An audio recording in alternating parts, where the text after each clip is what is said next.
Tidak heran mengapa kita selalu khawatir nyamuk masuk ke dalam rumah dan menggigit kita atau keluarga kita. Hal ini dikarenakan nyamuk merupakan hewan paling berbahaya di dunia dan menyebabkan kematian lebih dari 2 juta orang setiap tahun akibat penyakit yang dibawa oleh nyamuk seperti malaria dan yang lainnya. Kita semua pasti pernah mengalaminya. Bisa dibilang tidak ada yang suka ketika kita mendengar suara nyamuk terbang di dekat telinga kita atau kepala kita.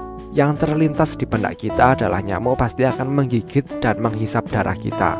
Tapi mengapa nyamuk suka terbang di dekat telinga atau kepala kita? Check this out.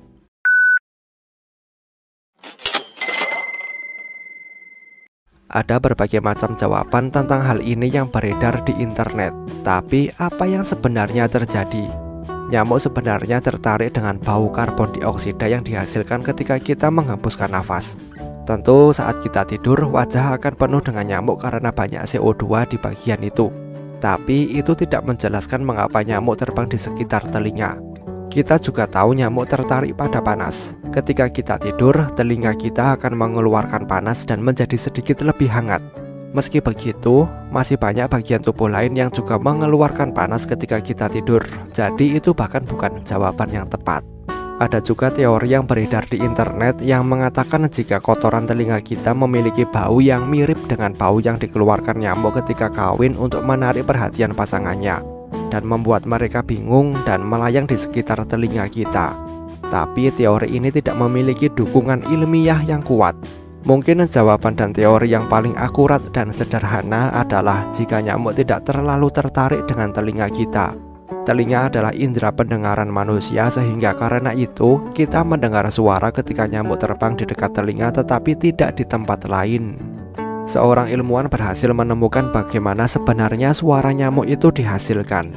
Meskipun kita mendengarnya ketika nyamuk itu sedang terbang, itu bukan karena efek kepakan sayapnya di udara. Ini sebenarnya diproduksi oleh organ lain yang mengeluarkan suara ketika sayap itu digerakkan. Hal ini ditemukan oleh ahli entomologi Inggris yang bernama A.E. Shipley pada tahun 1902. Dalam pernyataan yang dibuatnya, dia menceritakan jika organ dalam nyamuk yang berbentuk seperti gigi mengeluarkan suara ketika digerakkan dengan sayapnya. Tapi tahukah kalian jika ada lebih dari 3000 spesies nyamuk tetapi tidak ada nyamuk jantan yang menghisap darah? Ini karena nyamuk betina dan jantan bergantung pada bunga manis sebagai makanannya. Hanya nyamuk betina yang menghisap darah karena membutuhkan zat besi dan protein untuk menghasilkan telur. Bagaimana menurut kalian? Sampaikan pendapat kalian di kolom komentar. Terima kasih telah menonton video ini dan sampai jumpa di next video.